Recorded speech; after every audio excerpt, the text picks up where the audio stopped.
नमस्कार, मैं हूं रीनू कुमारी। आप देख रहे हैं पब्लिक एशिया न्यूज चैनल। इसी के साथ अब वक्त हो गया देश की बड़ी खबरों का। पहली खबर की ओर चलते बता दें, तेलंगाना के नालगोड़ा जिले में एक तेज रफ्तार लॉरी से कार की टक्कर हो गई। सड़क हादसे में एक ही परिवार के 5 सदस्यों की मौत हो गई, जबकि एक अन्य व्यक्ति गंभीर रूप से घायल हो गया। पुलिस ने बताया कि उसे अस्पताल में भर्ती कराया गया है। उसकी हालत अभी गंभीर बनी हुई है। फिलहाल पुलिस ने चालक को गिरफ्तार कर लिया है। दूसरी खबर की ओर चलते बता दें, अब तक बंगाल और पंजाब में ही विपक्षी इंडिया गठबंधन कमजोर नजर आ रहा था, लेकिन अब बिहार में इसकी ताकत कम हो गई है। ऐसे में बहुत से लोगों के मन में सवाल है कि आखिर विपक्षी गठबंधन आगे क्या और किस तरह की रणनीति बनाने वाली है। इस बीच आचार्य प्रमोद कृष्ण ने कहा कि कांग्रेस किसी को रोकने की कोशिश नहीं करती, जिसे जाना है वो जाओ। तीसरी खबर की ओर चलते बता दें, कलकत्ता हाईकोर्ट न्यायाधीश बनाम न्यायाधीश मामले में सुप्रीम कोर्ट ने पश्चिम बंगाल में फर्जी प्रमाण पत्र के संबंधित मामले को कलकत्ता हाईकोर्ट से अपने पास स्थानांतरित किया है। सुप्रीम कोर्ट ने सभी संबंधित पक्षों को अपनी दलीलें पूरी करने का निर्देश दिया है। इससे पहले सुप्रीम कोर्ट ने पश्चिम बंगाल राज्य और उच्च न्यायालय के समक्ष मूल्य याचिकाकर्ता को नोटिस जारी किया था, जिसकी कार्यवाही 29 जनवरी के लिए सूचीबद्ध की थी। अगली खबर की ओर चलते बता दें, कानपुर के पनकी थाना इलाके के पतरसा गांव में अवैध संबंध का विरोध करने पर शिक्षक पति को कमरे में बंद कर जिंदा जला दिया। पतरसा गांव में वकील के स्कूल में अर्धजला शव मिला है। पत्नी पर प्रेमी वकील एवं एक अन्य संग मिलकर वारदात को अंजाम देने का आरोप है। बता दें, मृतक के भाई ने तहरीर दी है, जिसके बाद पुलिस ने वकील को गिरफ्तार कर लिया है। पत्नी और प्रेमिका फिलहाल फरार है। और अगली खबर की ओर चलते बता दें, जम्मू व आसपास के क्षेत्रों में सोमवार को बादल छाए हुए हैं। सुबह किन्हीं जगहों पर हल्की हल्की बूंदाबांदी हुई है। लोग बड़ी बेसब्री से बारिश का इंतजार कर रहे हैं। इससे पहले रविवार को दिन भर बादल छाए रहे। उधमपुर, सियासी, पुंछ व जम्मू संभाग के अन्य जिलों के मैदानी इलाकों में भी यही स्थिति है।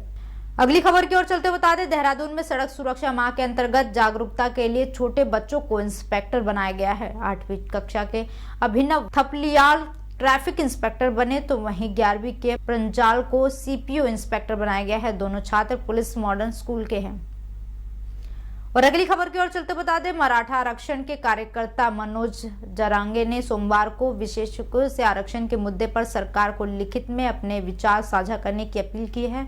महाराष्ट्र सरकार द्वारा सभी मांगों को मानने के बाद शनिवार को 40 वर्षीय मनोज जरांगे ने अपना अनिश्चितकालीन हड़ताल खत्म किया था।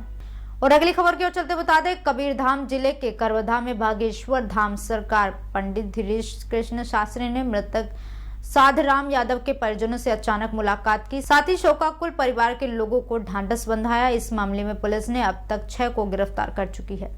और अगली खबर की ओर चलते बताते, रोहतक के गांव सुंदरपुर में एक युवक का शव मिला है। युवक की हत्या की गई है या किसी हादसे की वजह से मौत हुई है, ये पोस्टमार्टम रिपोर्ट आने के बाद ही पता लगेगा। फिलहाल पुलिस ने शव को पीजीआई के डेड हाउस में रखवाया है। और अगली खबर की ओर चलते बता दें, सेना में भर्ती होने का सपना लेकर यूपी के सहारनपुर के कार्तिक ने दौड़ शुरू की थी, लेकिन उनकी दौड़ में इस कदर रुचि बढ़ी कि वह एशियन गेम्स तक जा पहुंचे। रजत पदक जीतकर देश का नाम ऊंचा भी किया। अब सीएम योगी और खेल मंत्री ने कार्तिक को 1.5 करोड़ रुपए इनाम राशि दी है, साथ ही सूबेदार बनने का ऑफर भी दिया है। अगली खबर की ओर चलते बता दें, मुख्यमंत्री योगी आदित्यनाथ महर्षि वाल्मीकि अंतर्राष्ट्रीय हवाई अड्डे पर पहुंच गए हैं। यहां से वह सड़क मार्ग से हनुमानगढ़ी के लिए रवाना हुए हैं और हनुमान लला के दर्शन करने के बाद सीएम योगी ने राम जन्मभूमि पहुंचकर रामलला के दरबार में हाजिरी लगाई है। इसके बाद वह बड़ी संख्या में आ रहे श्रद्धालुओं की सुगम दर्शन व्यवस्था का जायजा लेंगे। और अगली खबर की ओर चलते हुए बता दें, राजस्थान में नाश्ता करने गए ऑटो चालक की ट्रैक्टर की टक्कर से कुचलकर हुई मौत पर युवक के परिजनों ने बस स्टैंड के समीप सड़क पर धरना देकर सरकार से आर्थिक सहायता और सरकारी नौकरी की मांग की है। और अगली खबर की ओर चलते बता दें, सुप्रीम कोर्ट ने सोमवार को अपने एक आदेश में अजित पवार गुट के विधायकों की अयोग्यता पर फैसला देने की डेडलाइन बढ़ा दी है। आदेश के मुताबिक महाराष्ट्र विधानसभा के स्पीकर राहुल नार्वेकर अब 15 फरवरी तक विधायकों की अयोग्यता पर फैसला ले सकेंगे। मुख्य न्यायाधीश डीवाई चंद्रचूड़ की अध्यक्षता वाली 3 जजों की पीठ ने सॉलिसिटर जनरल तुषार मेहता के सबमिशन पर यह आदेश दिया था। और अगली खबर की ओर चलते बता दें, उत्तर प्रदेश के फिरोजाबाद में शराब के नशे में धुत बेटा हैवान बन गया। उसने मां की डंडे व सरिये से पीटकर हत्या कर दी। चीख पुकार पर बचाने पहुंचे पिता पर भी हमला कर दिया। इससे वह घायल हो गए। मौके पर आसपास के लोग पहुंच गए। इस बीच आरोपी फरार हो गया है। मौके पर पहुंची पुलिस ने शव का पोस्टमार्टम कराया है। वहीं घटना के 5 घंटे बाद आरोपी को आगरा से गिरफ्तार कर लिया गया है। और अगली खबर की ओर चलते बता दें, दिल्ली के वजीराबाद इलाके में पुलिस ट्रेनिंग स्कूल के मालखाने में आग लगने की सूचना मिली। मामले की सूचना मिलते ही दमकल विभाग की 8 गाड़ियां मौके पर पहुंच गई थीं। मिली जानकारी के मुताबिक आग लगने की खबर पुलिस मालखाने से मिली थी। रिपोर्ट्स के मुताबिक बीती रात को वजीराबाद में पुलिस ट्रेनिंग स्कूल में भीषण आग लग गई थी, जहाँ रेस्क्यू के लिए दमकल विभाग ने कई गाड़ियां पहुंची। सोमवार सुबह 4:15 पर आग पर काबू पा लिया गया। अब एक नजर डालते हैं दुनिया की बड़ी खबरों पर। हाल ही में ईरान और पाकिस्तान के बीच छिड़ी जंग के बाद ईरान के विदेश मंत्री पाकिस्तान पहुंचे हैं। ईरान के विदेश मंत्री होसेन अमीर अब्दोलाहियान सोमवार को अपने पाकिस्तानी समकक्ष जलील अब्बास जिलानी के साथ गहन बातचीत करेंगे। और अगली खबर की ओर चलते बता दें, अमेरिका के लिथुआनिया शहर के जॉर्जिया में एक बेघर नशेड़ी ने एक 25 वर्षीय भारतीय छात्र की पीट कर हत्या कर दी। दरअसल छात्र पिछले कुछ दिनों से उस बेघर नशेड़ी की मदद कर रहा था। हत्या की घटना सीसीटीवी में कैद हो गई है। और अगली खबर की ओर चलते बता दें, तुर्कियों के एक गिरजाघर में हमला हो गया है, जिसमें एक व्यक्ति की मौत हो गई है। हालांकि पुलिस ने आरोपियों को गिरफ्तार कर लिया है। मीडिया रिपोर्ट्स की माने तो दोनों आरोपी इस्लामिक स्टेट से जुड़े हुए थे और दोनों ही विदेशी नागरिक हैं। तुर्कियों के राष्ट्रपति ने हमले की निंदा की है और चर्च को अपना समर्थन दिया है। घटना तुर्की के इस्तांबुल की है। और अगली खबर की ओर चलते बताते, बांग्लादेश की एक अदालत ने रविवार को नोबेल पुरस्कार विजेता मोहम्मद यूनुस को जमानत दे दी है। अदालत उनकी सजा के खिलाफ दायर अपील पर भी सुनवाई के लिए सहमत हो गई है। यूनुस को देश के श्रम कानून का उल्लंघन करने के लिए 6 महीने के कारावास की सजा सुनाई गई थी। यूनुस ने गरीबों, खासकर महिलाओं की मदद के लिए सूक्ष्म ऋण की शुरुआत की थी। उनके काम के लिए उन्हें वर्ष 2006 में नोबेल शांति पुरस्कार से सम्मानित किया गया था। और अगली खबर की ओर चलते बता दें, इजराइल और हमास के बीच जारी युद्ध खत्म होने का नाम नहीं ले रहा है। दोनों के बीच जारी संघर्ष में अब तक 26,000 से अधिक लोग मारे गए हैं। वहीं गाजा से 136 बंधकों की रिहाई और युद्ध विराम पर सहमति के लिए पेरिस में हाई लेवल वार्ता हुई है। अब एक नजर डालते हैं खेल की बड़ी खबरों पर। भारत और इंग्लैंड के बीच 5 टेस्ट मैचों की सीरीज का पहला मैच हैदराबाद में खेला गया। पहले टेस्ट मैच में इंग्लैंड ने 28 रन से जीतकर 1-0 की बढ़त हासिल कर ली है। ओली पोप ने दूसरी पारी में 196 रन की पारी खेली। स्वीप और रिवर्स स्वीप से खूब रन बटोरे। हालांकि जसप्रीत बुमराह की गेंद पर उनका रिवर्स स्कूप का प्रयास ही उनके आउट होने का कारण बना। और अगली खबर की ओर चलते बता दें, इंग्लैंड के खिलाफ पहले टेस्ट में चौथे दिन भारतीय बल्लेबाज अंग्रेजी टीम के सामने पूरी तरह से बेबस नजर आए। भारत के 7 विकेट गिर चुके थे और जीत के लिए 100 की जरूरत थी। भारत के मुख्य ऑलराउंडर को चोट का डर सताने लगा है। पवेलियंस की ओर वापस जाते हुए जडेजा को हैमस्ट्रिंग में खिंचाव होने लगा है। बाएं हाथ के बल्लेबाज थोड़े परेशान दिखे। और अगली खबर की ओर चलते बता दें, भारतीय टीम को इंग्लैंड के हाथों पहले टेस्ट मैच में 28 रन से हार का सामना करना पड़ा। रोहित की पलटन 231 रन के लक्ष्य का पीछा करते हुए महज 202 रन बनाकर ऑल आउट हो गई।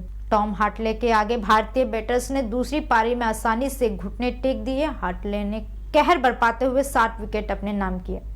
और अगली खबर की ओर चलते बता दें, MS धोनी अपनी घुटने की चोट से पूरी तरह से ठीक हो चुके हैं। टीम के गेंदबाज दीपक चहर ने न्यूज एजेंसी PTI से बात की और धोनी की IPL में खेल पर कुछ अपडेट शेयर किए हैं। अब चहर ने कहा कि मुझे लगता है कि धोनी 2 से 3 साल और खेल सकते हैं, लेकिन यह उनका फैसला होगा। धोनी ने IPL 2023 का पूरा सीजन घुटने पर पट्टी बांधकर खेला था।